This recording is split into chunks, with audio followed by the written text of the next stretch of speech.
Meus amigos, vamos lá. Vamos trocar uma ideia aqui importante se você está investindo aí. Bom, se você está calculando o seu retorno esperado baseado nos últimos 10, 20 anos e naquele CAGR que foi recebido com o seu portfólio, sei lá, 10%, 15%, 8%, sei lá quanto, mas baseado simplesmente naquele CAGR, eu tenho duas notícias ruins para te dizer. Primeiro, é que aquele valor dos últimos 20 anos é uma média. E como o próprio nome diz, é uma média, está no meio. Você tem 50% de chance de atingir o mesmo valor que foi atingido dos últimos 20 anos. Então não se atenha a ele. É por isso que no Portfólio Builder, por exemplo, eu tenho lá o multiperíodo, a gente tem o Monte Carlo, para a gente variar vários períodos e entender qual é o retorno esperado aí, considerando várias questões econômicas e tal. Tá? Então, a primeira questão é essa: toma muito cuidado em ter a sua única variável, aquele CAGR que você foi observado nos últimos 20 anos, 10, 20 anos. A segunda má notícia é que, se você está fazendo aportes periódicos, ou seja, você investe colocando mês a mês um dinheiro ali para ir montando o seu portfólio, isso é a maioria das pessoas, ou se o seu cliente utiliza isso, existe uma diferença muito grande entre esse lump sum, que a gente chama, né, em inglês, que é basicamente você já tem o dinheiro todo ali e ele vai rendendo ao longo do tempo, do DCA, que é o Dollar Cost Average, que é uma média de custo do dólar, que é o aporte periódico que a gente conhece aqui no Brasil, e que você vai colocando dinheiro mês a mês. Dependendo da sequência em que você está fazendo esse aporte, né, em que você está construindo esse portfólio, você pode ter resultados muito diferentes. Né? Isso graças ao risco de sequência. A gente vai ver. Então eu vou mostrar para vocês aqui no Portfólio Builder. E se você não sabe, o Portfólio Builder é uma plataforma de planejamento financeiro que eu estou construindo junto com uma comunidade. Se você quiser ter acesso, é só adquirir um desses dois treinamentos aí que está disponível, tá? Tanto para profissionais do mercado quanto para investidor individual. E vou entrar lá. E basicamente é o seguinte: eu estou construindo a parte de evolução do patrimônio do cliente, né, ou do investidor individual. E eu deixei anotado há muito tempo um livro que eu vi do William Bernstein, esse The Ages of Investor, que ele deixou uma questão super interessante que eu fiquei com aquela pulga atrás da orelha, mas deixei guardado para avaliar depois. E aí fiz essa avaliação, tá? Só para ficar claro também, o Portfolio Builder tem o Asset Allocation, aportes, Goal Based Invest, a gente está adicionando cada vez mais coisas, mas eu tenho também uma seção de estudos, que eu deixo alguns estudos importantes aí para a gente sempre ter, para lembrar ou para justificar algumas tomadas de decisão. E aí eu fiz esse dos aportes periódicos, tá? Basicamente o que acontece aqui, o que o William Bernstein falou e a pulga que ele jogou atrás da minha orelha foi o seguinte: se você tiver, e foi o seguinte exemplo, se você tiver 40 anos de investimento e nesses primeiros 20 anos de investimento você tiver retornos de mais 30%, então mais 30, mais 30 para mais 30, até o 20º ano, e na segunda parte do seu investimento você tiver retornos de menos 10, menos 10, menos 10 até o final, você vai ter um resultado totalmente diferente de você ter nos primeiros 20 anos retornos de menos 10, menos 10, menos 10 e lá da segunda metade, depois do 20º ano, retornos de mais 30, mais 30, mais 30. E é isso que a gente vai ver. E isso, claro, se você estiver fazendo aportes periódicos. Todo mês você vai lá e coloca um dinheiro. Tá? E aí, como é que funciona? Tá? Eu fiz aqui numericamente, ele falou lá os números, eu fiz para comprovar, né? São Tomé, né? Que vê para crer. Mas basicamente você tem um portfólio A, e esse sim começou com os mais 30 e terminou nos menos 10, e o portfólio B que fez o contrário, começou nos menos 10 e lá na segunda metade foi para mais 30. Né?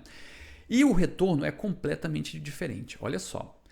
Um investidor colocando R$ 100 por mês, tá? Durante esses 40 anos aí, cheguei no portfólio A um valor final de 102.477, aqui nominal, tá? Não estou fazendo nada real. Provavelmente real ele nem conseguiria no máximo igualar ali a rentabilidade a zero, né? Ficar zero em relação à inflação, mas eu estou supondo, aqui é nominal.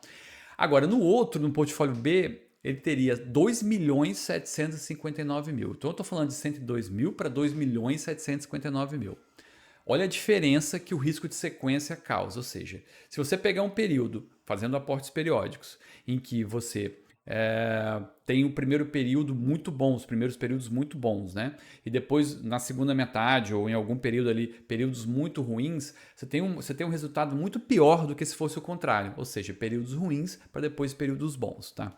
E a pegadinha disso aqui, que é interessante da gente ver, novamente como eu falei com você no início do vídeo, se você está olhando só aquele CAGR, né, aquele retorno esperado que você viu nos últimos 10, 20 anos, você tem um problema porque quando você olha aqui, esse portfólio dos 40 anos, seja em qualquer um dos períodos, tanto o portfólio A ou o portfólio B, olhando como se você tivesse o lump sum, ou seja, todo aquele dinheiro sendo investido de uma única vez e ao longo do tempo, a média é sempre a mesma, a média aritmética de 10%, média geométrica de 8,17%, desvio padrão, que é a volatilidade, de 20%, e um retorno total de 2.213%.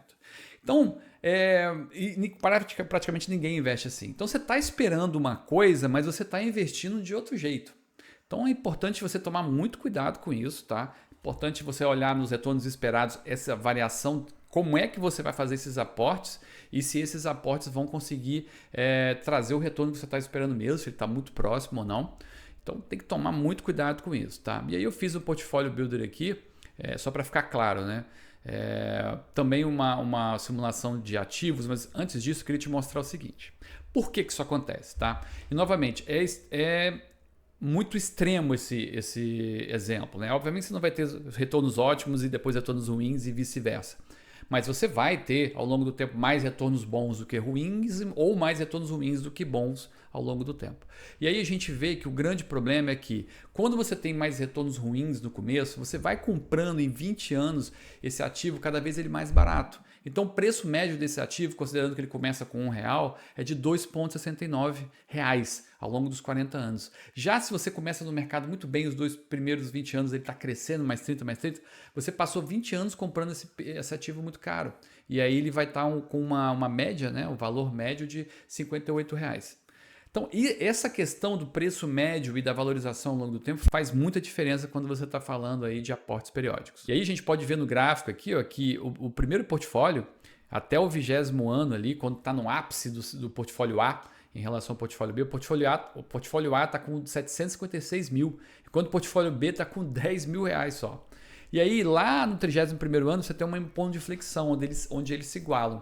E dali para frente o B voa, porque ele continua nos mais 30, né? Vai melhorando cada vez mais a rentabilidade. E o A vai caindo, porque vai dando menos 10, menos 10, menos 10. Então, tem uma diferença muito grande aqui. Outro insight importante é que, às vezes você está achando que o mercado está ruim. Nossa, eu comecei a investir no pior mercado. Não, cara, você está sendo premiado. Na verdade, o pior mercado, talvez você está comprando ativos muito baratos e você vai se dar muito melhor lá na frente. Então, são coisas importantes para você levar em consideração e é um insight super importante com relação a aportes periódicos, tá? E aí, continuando aqui, eu fiz no Portfolio Builder com outros ativos, né? Você pode ver a variação aqui, por exemplo, do CDI, que aqui também o lump sum, né? O aporte que você vai botando dinheiro ali e vai até o final, ele ganha, né? Nesse período de tempo, pelo menos aqui, ele ganha do DCA e do DCA invertido. DCA invertido que eu fiz é o mesmo ativo, só que o inverso. Então, o período de 2000 a 2020 é o DCA normal e o período de 2020, e aí eu pego o período de 2020 a 2000 e faço o contrário. Esse aqui é o invertido, tá? Só para a gente ter o mesmo ativo com a mesma possibilidade, né? Com a mesma volatilidade, a mesma possibilidade de retornos, só que de uma outra forma, para a gente ver como poderia ser em períodos diferentes. E aqui a gente vê que o invertido até ganhou, né, do normal, o DCA, e aí você está esperando lá no lump sum, você fez o cálculo, 200 lump sum, 1.060%, só que você está investindo no CDI pouco a pouco, na verdade foi 253%, tá? Que você teve de retorno fazendo o aporte periódico. Tem que tomar muito cuidado com relação a isso, estou falando do CDI, eu fiz o primeiro do TSM, mas tirei aqui, nem deixei você ver, mas basicamente muda também, né? E aí também é bom a gente entender. Você pega o lump sum ali, ó, tanto o amarelinho quanto o vermelho. No final eles se encontram, né? Porque não importa qual é a sequência, se você está sempre considerando daquela forma, no final ele vai ter sempre o mesmo retorno, o que difere bastante aqui do DCA, né? Aqui inclusive foi até melhor, né? O lump sum teve 198% e o DCA foi de 157%. E o invertido perdeu. Então depende muito do período, depende muito de como é que você vai colocar o capital ali com relação a subidas e descidas. E eu já quero avisar aqui, tá? Então o mercado tá caro, não vou investir. Não faça isso, não tem como você saber. É mais um golpe de sorte com relação a esse período. Agora, você diminui muito isso se você diversificar, né? Então nem todos os ativos vão estar em anos bons, nem todos os ativos vão estar em anos ruins. Então você tem que ir balizando isso com ativos variados, né, com a diversificação e, claro, eu sempre digo, né, a gente tentar trazer constância para o portfólio, que independente do período ele vai trazer resultados mais constantes. Tá? E outra coisa importante que eu queria trazer aqui é que o DCA às vezes vence, às vezes o aporte periódico vence. Por exemplo, período de 2000 a 2010, a gente tem aqui que o DCA venceu com 40% aqui de 2000 a 2010 de retorno, ao contrário do lump sum ali que foi de 25%. Tá? Então nem sempre acontece, ou seja, novamente depende do período. Tá? Então é um insight interessante, eu acho que você tem que pensar nisso aí, tem que pensar, fazer esses cálculos do retorno esperado, colocando isso em consideração. E aqui eu fiz também para os assinantes aqui do Portfólio Builder, né, essa análise aqui exatamente disso. Né, o CWRR é o time weight, né, que a gente está falando, que é o lump sum, e o MWRR é o money weight, que a gente está falando que a rentabilidade depende do valor investido ali, depende do período que foi investido e etc. E aí, só para dar um exemplo aqui para vocês verem, inflação de 6%, ajuste anual do aporte 6% também. Vamos pegar lá o período maior, que é de 95 a 2024, e aí a gente tem aqui o retorno. Tá?